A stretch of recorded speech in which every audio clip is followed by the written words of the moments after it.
ब्रह्ममुरारिसुरार्चितलिङ्गं निर्मलभासितशोभितलिङ्गं जन्मजदुःखविनाशकलिङ्गं तत्प्रणमामि सदा शिवलिङ्गं तत्प्रणमामि सदा शिवलिङ्गम्।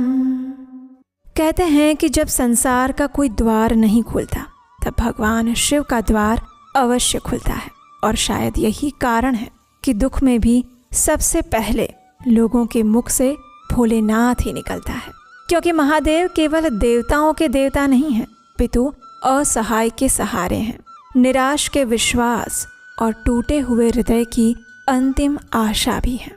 श्रावण मास हमें इसी करुणामय भगवान शिव के और पास जाने का दुर्लभ अवसर देता है, और इसी श्रद्धा के साथ इस समय चलिए आगे बढ़ाते हैं हमारे श्रावण मास की कथा श्रृंखला को और सुनते हैं आज की श्रावण मास कथा। आइए आज की कथा आरंभ करते हैं।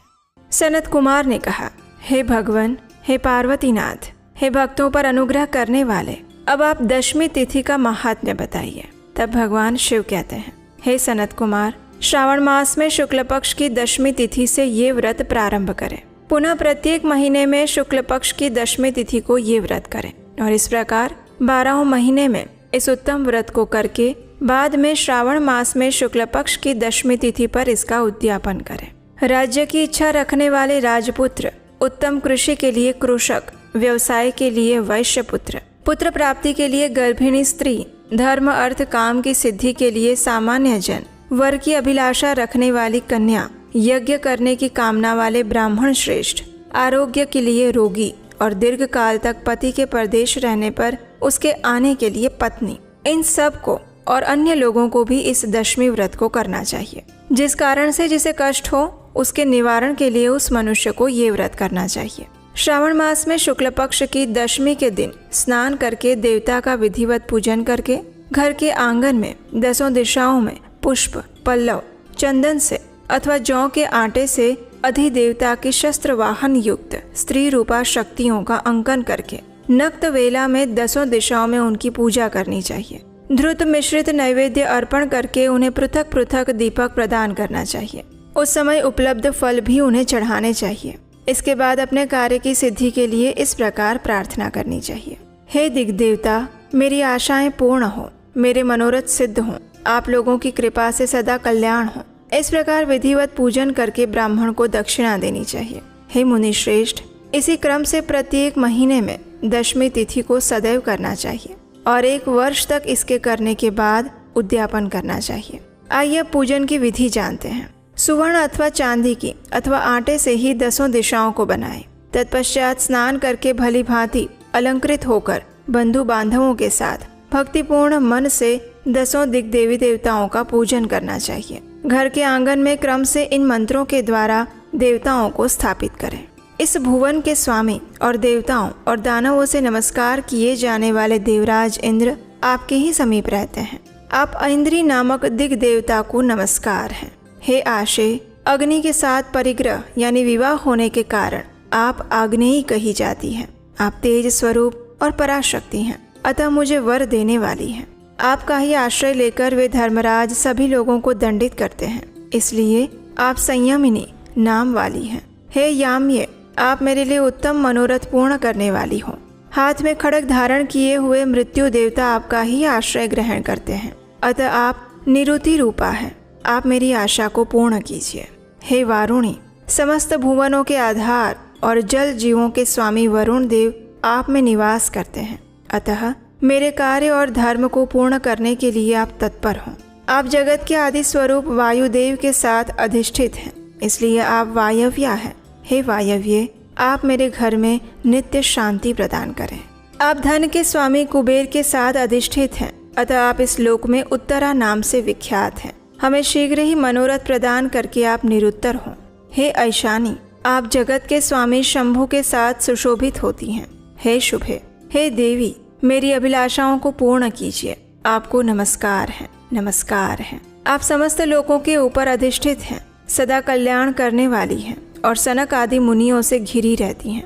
आप सदा मेरी रक्षा करें, रक्षा करें। सभी नक्षत्र, ग्रह, तारागण और जो नक्षत्र माताएं हैं और जो भूत प्रेत तथा विघ्न करने वाले विनायक हैं, उनकी मैंने भक्ति युक्त मन से भक्ति पूर्वक पूजा की है। वे सभी मेरे अभिष्ट की सिद्धि के लिए सदैव तत्पर हों। नीचे के लोकों में आप सर्पों और नेवलों के द्वारा सेवित हैं, अतः नाग पत्नियों सहित आप मेरे ऊपर प्रसन्न हों। इस प्रकार इन मंत्रों के द्वारा पुष्प, धूप आदि से पूजन करके वस्त्र, अलंकार और फल निवेदित करना चाहिए। इसके बाद वाद्य, ध्वनि, गीत, नृत्य आदि मंगल कृत्यों और नाचती हुई श्रेष्ठ स्त्रियों के सहित जागरण करके रात्रि व्यतीत करनी चाहिए। कुमकुम, अक्षत, तांबूल, दान, मान आदि के द्वारा भक्तिपूर्ण मन से उस रात्रि को सुखपूर्वक व्यतीत करके प्रातः काल प्रतिमाओं की पूजा करके ब्राह्मण को प्रदान कर देना चाहिए। इस विधि से व्रत को करके क्षमा प्रार्थना और प्रणाम करके मित्रों और प्रिय बंधुजनों को साथ लेकर भोजन करना चाहिए। हे तात, जो मनुष्य इस विधि से आदर पूर्वक दशमी व्रत करता है वो सभी मनोवांछित फल प्राप्त करता है। विशेष रूप से स्त्रियों को इस सनातन व्रत को अवश्य करना चाहिए, क्योंकि मनुष्य जाति में स्त्रियां ही अधिक श्रद्धा और कामना परायण होती हैं। हे मुनिश्रेष्ठ, धन प्रदान करने वाले, यश देने वाले, आयु बढ़ाने वाले और सभी कामनाओं का फल प्रदान करने वाले इस व्रत को मैंने आपसे कह दिया। तीनों लोकों में अन्य कोई भी व्रत इसके समान नहीं। हे ब्रह्मपुत्रों में श्रेष्ठ, वांछित फल की कामना करने वाले जो मनुष्य दशमी तिथि को 10 दिशाओं की सदा पूजा करते हैं, उनके हृदय में स्थित सभी बड़ी बड़ी कामनाओं को वे दिशाएं फलीभूत कर देती हैं। इसमें अधिक कहने से कोई प्रयोजन नहीं है। हे सनत कुमार, ये व्रत मोक्षदायक है, इसमें संदेह नहीं करना चाहिए। इस व्रत के समान ना कोई व्रत है और ना होगा। और इस प्रकार स्कंद पुराण अंतर्गत ईश्वर सनत कुमार संवाद में श्रावण मास महात्म्य में आशा दशमी व्रत कथन नामक 18वां अध्याय पूर्ण हुआ। और यही थी हमारी आज की श्रावण मास महात्म्य की कथा। अगर आज की कथा आपको अच्छी लगी है तो हमें नीचे कमेंट बॉक्स में लिखकर जरूर बताइएगा। इस वीडियो को लाइक कीजिए और आपके अपने चैनल उपदेश शास्त्रकम को सब्सक्राइब कीजिए और अन्यों से भी करवाइए, क्योंकि इसी स्थान पर आपको प्रमाणभूत और वेदों तथा शास्त्रों से ली गई जानकारी यथा रूप में प्राप्त हो रही है, बिना किसी मिलावट के। इसी प्रार्थना के साथ हम आपसे मिलेंगे कल प्रातःकाल इसी श्रावण मास महात्म्य कथा की अगली कड़ी के साथ। भगवान शिव की तरह हमेशा शांत, धीर और गंभीर रहना चाहते हैं, लेकिन मन बार बार परेशान करता रहता है। ओवर थिंकिंग से थक चुके हैं और इमोशंस तो इतना ज़्यादा ऊपर नीचे हो जाता है कि पूछो मत। मेडिटेशन डेली शुरू करते हैं लेकिन कंसिस्टेंसी नहीं बन पाती है। गुस्सा तो इतना आ जाता है कि बस पूछो मत। अगर इन सभी प्रॉब्लम से आप भी गुजर रहे हैं तो ये कोर्स आपके लिए है। हम आपके लिए लेकर आए हैं एक स्पेशली डिज़ाइन क्यूरेटेड कोर्स जिसका नाम है द शिवा कोड, जिसके अंदर हम भगवान शिव को तत्वतः जानने का प्रयास करेंगे।